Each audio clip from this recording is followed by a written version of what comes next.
Welcome to Musings from Arledge on WeAreSC. I have with me today Brad Leggett. Brad, welcome to the show. Appreciate it.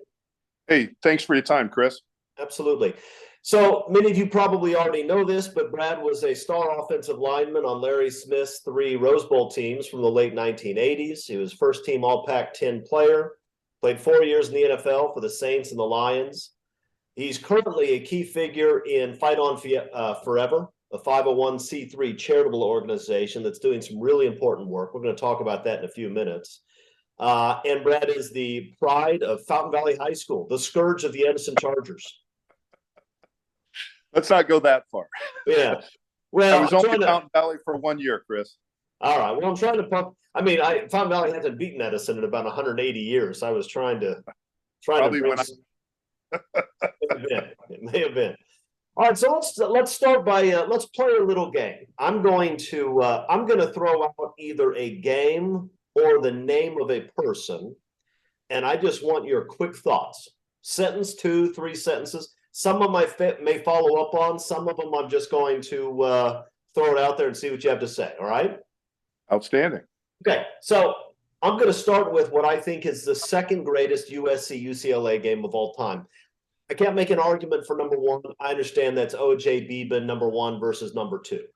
But I think you can make an argument that 1987 USC-UCLA may be the second greatest one. So give me your thoughts. 1987 Trojans Bruins. Look, Chris, I was involved in 2 epic USC-UCLA games, 87 and 88. Both of them were just incredible memories of an incredible rivalry. The 87 game, I didn't start that game. I came in after halftime.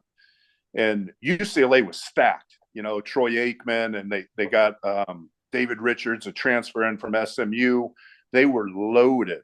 And so we were a young team, and we were a year or two before we were really, really good. And so, you know, the game starts out, and I tell you, man, UCLA controlled it. And, you know, we're driving down. Rodney throws an interception in the end zone. Eric Turner, another pro guy, starts to run it back. Rodney chases him down before he scores. And that's how we go into half. Rodney, you know, ran him down and stopped him from scoring. We go in at halftime, and I mean, it was just another game, right? You know, they got the best of us early. We made some halftime adjustments. We came out, and then we took over. And it was just one of those games. We got some momentum going. My memory from the Afhalter catch, not controversial catch, the catch. You know, Cornell Lake was one of their outside linebackers. He was rushing up in. We had a fan protection, and I was making sure that the tackle's inside shoulder was protected. Rodney throws it. I want to say it was about a 20 or 30-yard pass. At least, yeah, maybe even been 40. And we didn't know how controversial it really was until afterwards, obviously. And you know, Eric and Affy and Rodney were instant celebrities after that. Yeah, next year, I tell you what, Chris, I got to talk about this next year. And so many fans. We're going to talk about 88. We're going to talk about 88. The reason I say 87 may be the second greatest is because it had a little bit of everything. First of all, USC was a pretty substantial underdog. UCLA had only 1 loss. They were very highly ranked. You know, the Trojans had 3 losses, and they were a good team, but I'm not sure anybody thought USC was a great team that year. You already mentioned the unbelievable individual effort by Rodney Peete. That's a 10-0 game. At the very end of the first half, USC's trying to make it 10-7 at the half. Instead, they are Rodney Peete's hustle away from 17-0. That would have been it, right? The game's over at that point. Over, yeah. You've got the emergence of Mark Carrier as a freshman. He gets a big pick in the second half. I mean, nobody really knew who Mark was. He goes on to be one of the greats of all time. We were real young. Yeah, you have the I won't say controversial because you already said it wasn't, but you have a little bit of controversy with the catch. I mean, you have everything in that game. It was just and I was there. I was a high school freshman at the time. Just a fantastic atmosphere. Look, the one thing, whenever we talk about the rivalry, back when I was there, this sums up the difference between the two schools. Scott Ross, who one of the great USC great inside linebackers, All-American, great teammate, rest in peace. He went on a recruiting trip coming out of El Toro High School, goes to UCLA. They go to the Seventh Veil in Hollywood. They're wearing polo shirts, drinking their beer out of a straw, all this stuff. He's like, Brad, the next weekend I went out with Rex Moore and, another epic Trojan legend. They're drinking, out of the bottle. They're wearing T-shirts and they get in a fight and thrown out. He's like, that's where I want to go. So we always just in perception reality, right? Because my best friend from high school, Lance Zeno, played at UCLA. So I knew all those guys. We all knew one another. We just felt that we were mentally tougher than UCLA. And that comes from when Larry Smith came over and John Matsko was the offensive line coach. And that's why I always tell people the most important hires a head coach can make is the strength coach and the offensive line coach, because that's who sets the tone for the team. And we just, the next year, we started coming around even more. And then my senior year in '89, man, we were really good. And if not for Don Gibson tearing an ACL and Pat O'Hara tearing all 3 ligaments in his knees a week before the opener, we would have won the national championship. We're going to talk about the 1989 team in a minute, because I think there's a lot of stuff there. But let's talk about a couple of these personalities. You brought up Scott Ross. I think Scott Ross is one of the most underrated USC football players of all time. And people who followed USC football in the 1980s realized this guy was a tough SOB. And really, I think you were on the team. I wasn't, but I think sort of the heart and soul of that defense. This guy was a stud. Look, we all know about the number 55 club. Yeah. That 35 club back in the day, Ricky Ellison, right? Mm-hmm. It's tough of a Trojan there's ever been. Another really underrated player. And then Rex Moore. I mean, man, this guy on national television throws mud into Alan Pinkett's face when we play Notre Dame. I mean, this guy, you talk about nuts. Rex Moore was your typical inside linebacker. Just, man, gave it all up. And Scott Ross followed in his footsteps, then Jeff Cobb. Yep. And then the number was given to kickers and everybody else. Unbelievable. No, you're right. That was a great tradition there with that number 35. And you mentioned this guy already. So I'm not going to talk about Rodney Peete. Rodney Peete was my hero. I was in high school when Pete was at USC, but everybody knows about Rodney Peete. I want to talk about Eric Afhalter for a second. We're talking about a guy who came to USC as a kicker. He wasn't very big. He wasn't very fast, and he becomes Rodney Peete's favorite target and a hugely important piece of those great teams. Well, tell me about Eric Afhalter. I tell you what, you mentioned Affy, and I start laughing. So Afhalter lived with Dan Owens, Gary Wellman, and I for after he graduated, while he was getting ready for the NFL draft. And whenever you run into anyone that knows Eric Afhalter, you know there's a story coming. And Eric was, it was an interesting time at USC when I was there, because it was a transition from pre-Larry Smith, where it was a veteran team that was run more like an NFL team and let the guys just not do what they want, but hey, we're going to have a good time. We're going to kick ass. And then with Larry Smith, there was discipline. Yeah. So Afhalter was a throwback. He's as crazy as anyone I've ever met. But you talk about competitive, and I wouldn't look. He was a 4.4 guy. He's run a 4.4 before, so he could run. He worked on his craft and still holds the high school record for the longest field goal in high school in the United States. I think definitely in California, not sure about the United States. Yeah. Well, he was a great player. Obviously, he had the huge catch in '87, and I think had the first touchdown catch in '88 against the Bruins with a little out route, and he breaks a tackle on the sideline and scores. And great football player. But sort of a guy that I don't think anybody expected would go on to be a great receiver when he showed up. Okay, let's talk about something else unexpected, right? I want to talk about when you bring up Afhalter.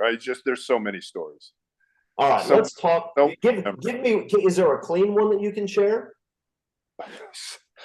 On my recruiting trip to USC, Chris Sproul was showing me around. Fountain Valley guy. He lived in Floor Tower, 10th floor. I go to his dorm room. He's like, yeah, my roommate got kicked out of the dorm for throwing a couch out the 10th floor. You know, his buddies from Oak Park came down. I didn't know who his roommate was. He's like, hey, he left these cowboy boots. Do you want them? And they were size 12 and a half, 13. I'm like, try them on. They fit great. I'm like, hey man, I got a free pair of boots. So now here we are 5 years later, 4.5 years later. Afhalter's living with us. We're all going out to the 5-0, putting the boots on. He's like, looking at the boots. Those are my boots. And I'm like, you were the guy that you threw the couch out the window. And sure enough, so he took the boots back, this sucker. No, but there's so many with Affy. I mean, we still joke about it to this day. And after USC, Eric went on to play for the Packers. His body was breaking down already. And then we ended up doing several business ventures in the 90s. So Eric was the kind of guy you wanted to go to war with. Great teammate, and you knew he was going to bring it. Yeah. All right. I want to talk about the 1988 team a little bit, and I want to start actually with a game that people don't talk about a lot, but maybe they should. That's USC-Oklahoma game at the Coliseum early in 1988. Now, I don't know if people realize it, but at that point in time, Oklahoma was one of the two top programs in the country. It was Oklahoma and Miami. Florida State was sort of there, but I mean, Oklahoma's coming off 3 straight 11-1 seasons. They'd won a national title a couple years before. They lost a national title game to Miami in a close game in that '87 season. And USC was highly ranked. They had Rodney Peete coming back. It was a Rose Bowl team the year before. But I don't think anybody really expected that USC was going to be able to physically handle Oklahoma. And that's exactly what happened. Tell me what you remember about '88 SC Oklahoma. If I remember right, they were 3, we were 5 going into this game. And this was, growing up, my dad coached 25 years in the NFL, played 12 years in the NFL. I was an NFL fan. I didn't know anything about college. Yeah. And so pageantry, traditions, didn't know anything about it. So coming to USC, I didn't really get it until later. And so the first time I felt the energy at the Coliseum was pulling up in the buses for that game. And I realized, oh shit, this is a big freaking game. Yeah. And so, and look, that option, they ran roughshod over everybody. Mm-hmm. And so this was really the coming out party for our defensive front. Tim Ryan, Dan Owens, and Don Gibson. They referred to themselves as the White Wall. Yeah. And they were all young guys, all 4-year starters. And I tell you what, you talk about underrated Trojans. Dan Owens is the best defensive lineman I played against in college, period, the end. I knew trying to go against him one-on-one pass rush or in practice that there's nobody I was going to face that was going to be anywhere near what he was. And, our defense, held him. We shut him down. Scott Ross is diving over blockers to make tackles. And that was really our coming out party with how good our defense really was. That was a 20-0 game at the half. And Oklahoma only scored it. They scored in the second half. My recollection was it was a long reverse that gets them in range. But I mean, the defense dominated, and the defense dominated OU. But the offense actually also more than held its own physically. I mean, we were able to run the ball effectively against OU and control the ball in a way that I think probably surprised a lot of people around the country. Well, this was our coming out party, and the biggest memory I have from that game was Oklahoma's quarterback was Jamil Holloway, who went to Banning High School right there in LA. And Banning back in the day, oh man, you talk about putting out talent. And so Jamil Holloway and Leroy Holt, our fullback, went to high school together, grew up together. So it was a very emotional game for Leroy because of that. Yeah. And you talk about guys that you want as teammates because you know what they're made of and what they're gonna bring to the table. And I tell you what, man, Leroy Holt was the toughest SOB I've ever been around. You talk about a fullback, he might not have had the great 40 time, but if you needed somebody blocked, he was just, I reflect back on watching films and watching him just destroy linebackers. I mean, unbelievable. And so it was a big game, and we were fortunate enough to come out with the victory. Yeah. All right. 1988 USC-UCLA. Rodney Peete against Troy Aikman. Both teams highly ranked. UCLA had actually screwed up the week before. They lost to Washington State. It should have been a 1 versus 2 or 1 versus 3 game. The measles game, amongst other things. What do you remember about 88 USC-UCLA? This is the Trojan game that fans really need to know about because of the one thing Trojans are that's in our mantra is fighting on. And you talk about a guy fighting on, Rodney Peete. Rodney Pete's in the hospital all week with measles. We don't even know what the hell measles are, right? And so all we know is we're preparing to play without him. So all week, Pat O'Hara's taking the snaps, and we're ready to roll with PO. And so, over there, they got Troy Aikman. This is for the Pac-10 championship. This is go to the Rose Bowl. Heisman trophies on the line until some short running back from Oklahoma State decides to do what he did, Barry Sanders. So it was between Rodney Peete and Troy Aikman, and this is prime time, last 2 games of the year. So we know our destiny's in front of us. UCLA started looking ahead. Washington State, who was a real good team that year, they beat them the week before. So we knew we had them that week, and then Notre Dame the following week. And if we win that, the national championship is ours. We go into UCLA. Rodney comes out of the hospital bed on game day and leads us to victory. And we out physicaled them. Yep. And we ran. We had a great game that day, and it was a great day for us Trojans. To anytime we beat UCLA, it's a great day. Yeah, and that was a special one for the reasons you talked about. I'm not going to talk about the next week. I'm not going to talk about it because the funny thing about that, Chris, is with my business, Pro Players Business Network. I started the only business networking site for former NFL players. I reached 15,000 through a newsletter. And I've met and connected with a lot of Notre Dame guys, and we talk about that game. And it's funny because, like with the UCLA guys, I know I got something on them, right? Yeah. But on the flip side, I know they got something on me. But hearing the stories from their perspective and so forth, I really think that Rodney's health was not. I don't think he was recovered from the measles. And he had laryngitis that week. And then the other thing is sometimes in those big games, you get a little, you get out coached maybe. Yeah. And with them blitzing as much as they did, I would have liked to seen them roll Rodney out more. But I tell you what, you talk about that Notre Dame team in '88, man, they were loaded with NFL talent. Yeah, loaded. no doubt. And Lou Holtz is one of the great college coaches of all time, and knows how to get his team up for a big game. The thing is, people who look back at that game, they just look at the score and they say 27-10, it was a blowout. The reality is Notre Dame couldn't move the ball for most of the game.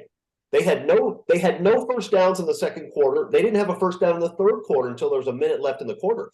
I mean, they won the game because of 4 USC turnovers, and that's the reality. And USC moved the ball better. I still think USC was the better football team, but the '89 season we had them, man. We had them back there on the ropes, Yeah. Okay. Let's talk about the 1989 team. And I'm gonna make a controversial claim, and I'm gonna let you tell me I'm wrong if I'm wrong. Sure. The fundamental problem with the 1989 team is that USC was playing a quarterback who simply wasn't ready to play. Well, I tell you what, and I'll set the stage for everybody that's listening. We were supposed to open that game against Illinois. Jeff George was their quarterback, who was the first pick of the NFL draft the next season. We were supposed to play that opening game in Moscow. That's right. And thank goodness they canceled it, and we ended up having it at the Coliseum. And Pat O'Hara was supposed to be our starting quarterback. Yep. And P.O., here, I think he played 5 or 6 years in the NFL, and then played a long time as an arena quarterback. And P.O. had a gun. Man, he could throw the rock. And so we were very confident with P.O. at quarterback. Week before the opener, one of our offensive linemen rolled into his knees, into his, I think it was his left knee, tore all 3 ligaments. He was done. So we were forced to start a redshirt freshman quarterback by the name of Todd Marinovich, who, he comes out of high school, highly regarded, hasn't done anything on the collegiate level yet. In the Illinois game, they kept it so vanilla that it hurt us in the end. Jeff George came back, and I want to say in the fourth quarter, threw 2 touchdown passes to beat us. To beat us. It's a 13-0 USC game in the fourth quarter. The first touchdown is a freak accident. The ball is tipped up in the air. An Illinois guy catches it, scores, makes it 13-7. That was a tough loss. There were a number of tough games, actually. You had that tough loss. You had the UCLA tie late in the year, a bad UCLA team. Well, I tell you what, Chris, the next week, they made some changes on the offensive line. Brent Parkinson, they moved in as a starter, and so did Bill Schultz. And so, Pat Harlow, Mark Tucker, Brent Parkinson, Bill Schultz, and myself. Also put Ricky Irvins in the backfield. Ricky could run. Ricky had some speed, and that changed a lot. Now, after we beat the Utah State that next game, we're at Washington State, which is always a tough game. And Todd won the game for us, and that gave us confidence in Todd. It gave Todd confidence he could do it, and it was a fourth quarter. At the end of the game, had to not only take us, I think, 98 yards to score, but then also convert the 2-pointer. And that saved our season. And from that point forward, man, we were on a roll. And, we go into Notre Dame, and I want to say they were 1 and we were 7 or 9. And look, again, Don Gibson, we lost him in fall camp, ACL.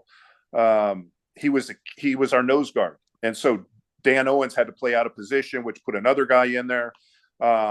So we go into that game, and we had them. We were leading at halftime. 17-7, if I remember right. And look, one of our GAs gets the backups to learn the Notre Dame fight song. So going in at halftime, the GA gets the backups to sing the fight song and just to screw with the Notre Dame team. Like Lou Holtz needed any more ammunition to throw on fire. And look, before the game, here's something that happened before the game. So, you've Notre Dame convicts versus Catholics. They had a fight before the game. Well, what happens with that is Notre Dame's an old stadium, as we know. Both teams are coming out of the same locker room. Notre Dame's side of the field in pregame is closer to the tunnel by the locker room. The visiting team's further away. And what Notre Dame's team did while they're running through their plays and warming up is all the backups line the back of the end zone. So if you're done before they are, you have to run around them to get in the back of into the locker rooms. So we finish first. All the big guys are running off. We're running around. Well, Brent Parkinson, my guy, decides, the hell with this, I'm running through. So he runs through the crowd, through all the Notre Dame, lined in the back of the end zone. And all the big guys followed him and went through, and we're in the locker room sitting down. Well, the little guys, they see what Brent did, and they're like, hey, we're going to do that too. Well, they got jumped. So there was an all-out brawl before the game, and we're all the big guys are in the locker room sitting down waiting, and all the little guys are out there fighting. And I mean, just a great way to start a rivalry game. And then we get up on them, and we're doing well. And then we go in at halftime, you know, singing the fight song. Controversial call on our sideline that, you know, did it cost us the game? No, but it was momentum. Yeah. And then look, we had a chance to win 4th and 9 going in, and we couldn't get it in. And you know, that was a tough one, just because that was our best team. Yeah. Yeah, and I should probably clarify. Todd Marinovich was obviously a very good football player, and my perspective as an outsider is that Todd Marinovich was burdened by really unfair, crazy expectations. I mean, he got so much hype in high school, and he was a talented guy, but not Carson Palmer talented, not Caleb Williams talented. He didn't have that sort of ability. Well, look, don't sell Todd. You know, look, Todd worked his ass off. Yeah. That's the one thing he did. And look, I trained with Marv coming up, and learned so much from Marv. He was so far ahead of anyone else training wise. Todd was an incredible talent, incredible. Now in college, did he put in the time he should have? You know, we're kids. What do we know? Yeah. And look, we all know Todd's story and the choices he made. And if he could go back, would he change them? Yeah, I'm sure he would. Todd was a great teammate. We love playing with Todd because he made it fun. Yeah. And that's, you know, at the end of the day, that's what it's all about. All right, let's do this. We're going to have to do this again sometime because we're running out of time, and I have a lot more that I need to ask you. But before we go, I want to talk about Fight On Forever and what you guys are doing. I want people to hear this. Tell me what Fight On Forever is. Well, Fight On Forever is a 501c3 to help former Trojans in need.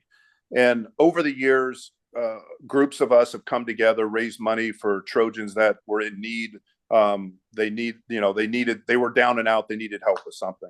And so, two other Trojans, Jeremy Hogue and Mike Lamb and myself, we talked about with what they're doing with Hall of Fame Health and helping NFL guys. Hey, let's offer this to letter winners that played at USC that might need help. And the timing just wasn't right when that started. So we kind of joke that Ronnie Lott calls up Jeremy and says, hey, why don't we do this? It takes, 3 linemen can't get it done, but then Ronnie Lott says, let's do it. And it gets done. So on the board of directors is my guy, Rodney Pete, Sam Baker, Lawrence Jackson, Mike Lamb, and Jeremy Hogue and myself. And what we've done is we've set up this 501c3 to help former Trojans that are in need, utilizing the resources that Jeremy has acquired with Sovereign Health, his company that he runs through the NFL Hall of Fame, helping guys with medical things, mental health, addiction. And if guys don't have the resources to pay for that, through the 501c3, we can help with that. And this is something that's near and dear to all of our hearts. You know, there's always a saying with us Trojans, you could go to UCLA for 4 years or be a Trojan for life. And that's what it's all about. All right, I'm going to put up.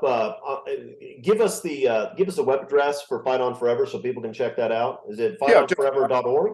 Yeah, fightonforever.org, and a lot of information's on there. And look, it's a who's who of Trojan legends that are involved in this, that have given their hey, I'm in. Just because, look, USC is so special, and it's done so much for so many of us, and it's a bond that we all have, and anything we can do to help one another, we're going to do our best to help. All right. So everybody go check out fightonforever.org. It is a great organization. We're going to talk about it a little more. We're going to do this again. I'm only scratching the surface on things I want to ask you. So we're going to have to do this again at some other point. I appreciate you being here today with me, and best of luck with Fight On Forever. Hey, appreciate it, Chris. I look forward to the next time. Absolutely.